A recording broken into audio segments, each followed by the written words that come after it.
नमस्कार, आपण पाहता हिरकणी न्यूज। हिरकणी न्यूज प्रत्येक क्षण ताज्या घडामोडी आणि महत्त्वाच्या प्रत्येक बातमीसाठी नेहमी तत्पर। मिरजेत फलक नको, काम हवं। महिला कार्यकर्त्यांनी स्थानिक नेत्यांना दिला जाहीर इशारा। स्थानिक स्वराज्य संस्था निवडणुकीची आचारसंहिता कोणत्याही क्षणी लागण्याची शक्यता आहे। त्यामुळे विकास कामांच्या उद्घाटनाचे फलक जोरदार झळकू लागले आहेत। मात्र खड्डे आणि गैरसोयीमुळे वैतागलेल्या नागरिकांच्या रोषाला लोकप्रतिनिधींना सामोरं जावं लागत आहे। काम सुरू झाल्यानंतरच फलक लावा अशी भूमिका घेत एका संतप्त महिलेने स्थानिक नेत्यांना चांगलंच धारेवर धरलं।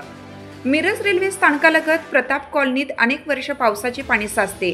या ठिकाणी पक्का रस्ता करून देण्याची सुद्धा अनेक वर्षापासूनची मागणी आहे, मात्र ती अद्याप पूर्ण झाली नव्हती। नागरिक वारंवार महापालिकेकडे तक्रार करत आहेत, मात्र नेहमी त्यांच्या पदरी निराशाच आली।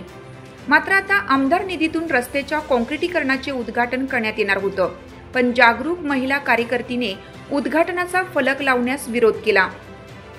अनेक वेळा कामाचे उद्घाटन होते, मात्र काम होत नाही असा आरोप करत विरोध केला। या प्रभागातील माजी नगरसेवक, माजी महापौर यांनीही तेथे जाऊन महिलेची समजूत काढण्याचा प्रयत्न केला, मात्र काम झाल्याशिवाय फलक लावू देणार नाही या भूमिकेवर महिला कार्यकर्ती ठाम राहिली। यामुळे ते उद्घाटनाऐवजी अगोदर रस्त्याचे काम करण्यात येणार आहे। हिरकणी न्यूज करिता संपादक नजीर शेख, मिरज। आपल्या हिरकणी न्यूज चॅनलला लाईक करा, शेअर करा आणि सबस्क्राइब करायला विसरू नका आणि रहा अपडेट।